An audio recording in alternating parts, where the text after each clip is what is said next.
सभी प्रियजनों को जय मसीह की। आज हम सृष्टि की उत्पत्ति कैसे हुई बाइबल के अनुसार ये जानेंगे।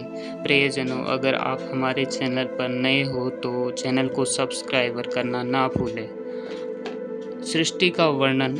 आदि में परमेश्वर ने आकाश और पृथ्वी की सृष्टि की। पृथ्वी बेडौल और सुनसान पड़ी थी, गहरे जल के ऊपर अंधियारा था। परमेश्वर का आत्मा जल के ऊपर मंडराता था। जब परमेश्वर ने कहा उजियाला हो, तो उजियाला हो गया। परमेश्वर ने उजियाले को देखा कि अच्छा है, और परमेश्वर ने उजियाले को अंधियारे से अलग किया। और परमेश्वर ने उजियाले को दिन और अंधियारे को रात कहा। सांझ हुई, भोर हुआ, इस प्रकार पहला दिन हो गया। फिर परमेश्वर ने कहा, जल के बीच एक ऐसा अंतर जो जल को दो भाग हो जाए। तब परमेश्वर ने एक अंतर बनाकर उसके नीचे के जल और उसके ऊपर जल को अलग अलग किया। वैसा ही हो गया। और परमेश्वर ने उस अंतर को आकाश कहा। तथा सांझ हुई, फिर भोर हुआ, इस प्रकार दूसरा दिन हो गया। फिर परमेश्वर ने आकाश के नीचे का जल एक स्थान में इकट्ठा हो जाए और सूखी भूमि दिखाई दे, और वैसा ही हो गया। परमेश्वर ने सूखी भूमि को पृथ्वी कहा, तथा जो जल इकट्ठा हुआ उसको उसने समुद्र कहा। परमेश्वर ने देखा कि अच्छा है। फिर परमेश्वर ने कहा, पृथ्वी से हरी घास तथा बीज, छोटे छोटे पेड़ और फलदायी वृक्ष भी, जिनके बीज उन्हीं में एक एक की जाति के अनुसार हैं, पृथ्वी पर उगे। वैसा ही हो गया। इस प्रकार पृथ्वी से हरी घास और छोटे छोटे पेड़, जिनमें अपनी अपनी जाति के अनुसार बीज होता है, फलदायी वृक्ष जिनके बीज एक एक जाति के अनुसार उन्हीं में होते हैं, उगे। और परमेश्वर ने देखा कि अच्छा है। तथा सांझ हुई, फिर भोर हुआ, इस प्रकार तीसरा दिन हो गया।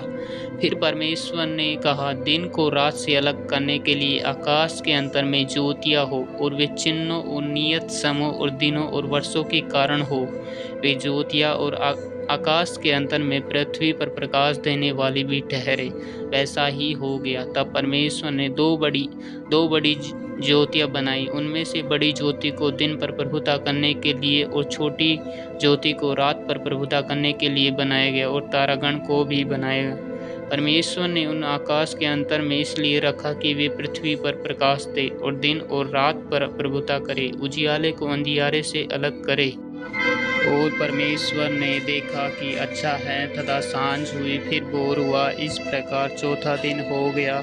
फिर परमेश्वर ने कहा, जल जीवित प्राणियों से बहुत ही भर जाए, पक्षी पृथ्वी के ऊपर आकाश के अंतर में उड़े। इसलिए परमेश्वर ने जाति जाति के बड़े बड़े जल जंतुओं की और उन सब जीवित प्राणियों की भी सृष्टि की जो चलते फिरते हैं, जिनसे जल बहुत ही भर गया। और एक एक जाति के उड़ने वाले पक्षियों की भी सृष्टि की। और परमेश्वर ने देखा कि अच्छा है। और परमेश्वर ने यह कह के उनको आशीष दी, फूलों फलों और समुद्र के जल में भर जाओ, और पक्षी पृथ्वी पर बढ़े। तथा सांझ हुई, फिर भोर हुआ, इस प्रकार पांचवा दिन हो गया। फिर परमेश्वर ने कहा, पृथ्वी से एक एक जाति जीवित प्राणी अर्थात घरेलू पशु और रेंगने वाले जंतु और पृथ्वी के वन पशु जाति जाति के अनुसार उत्पन्न हो। वैसा ही हो गया। इस प्रकार परमेश्वर ने पृथ्वी के जाति जाति के वन पशु और जाति जाति के घरेलू पशुओं को और जाति जाति के भूमि पर सब रेंगने वाले जंतुओं को बनाया। और परमेश्वर ने देखा कि अच्छा है। फिर परमेश्वर ने कहा, हम मनुष्यों को अपने स्वरूप के अनुसार अपनी समानता में बनाएं, और वे समुद्र की मछलियों और आकाश के पक्षियों और घरेलू पशुओं और सारे पृथ्वी पर सब रेंगने वाले जंतुओं पर जो पृथ्वी पर रेंगते हैं अधिकार रखे। तब परमेश्वर ने अपने मनुष्य को अपने स्वरूप के अनुसार उत्पन्न किया।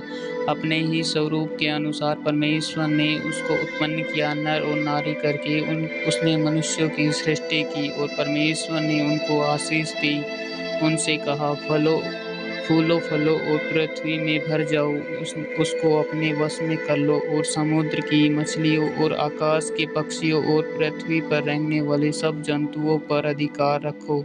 फिर परमेश्वर ने उनसे कहा, सुनो, जितने बीज वाले छोटे छोटे पेड़ सारी पृथ्वी के ऊपर हैं और जितने वृक्षों में बीज वाले फल, ये सब मैंने तुमको दिए हैं, वे तुम्हारे भोजन के लिए हैं। और जितने पृथ्वी के पशु और आकाश के पक्षियों और पृथ्वी पर रेंगने वाले जंतु हैं, जिनमें जीवन का प्राण है, उन सब के खाने के लिए मैं सबको हरे हरे छोटे पेड़ दिए।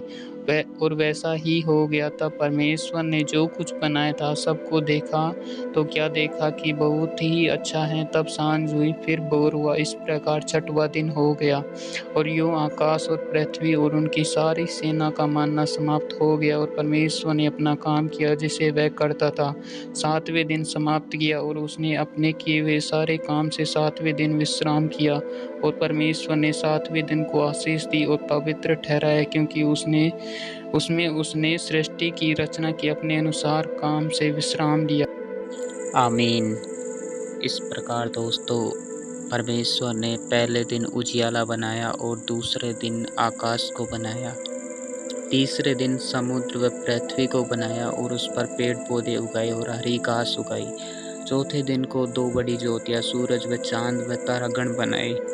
पांचवें दिन पक्षी व जल जंतु बनाए और छठवें दिन रेंगने वाले पशु और वन पशु, घरेलू पशु बनाए और मनुष्य को बनाया। और परमेश्वर ने सातवें दिन को विश्राम किया। वीडियोज़ को पूरी देखने के लिए आपका धन्यवाद और परमेश्वर आपको आशीष करे। God bless.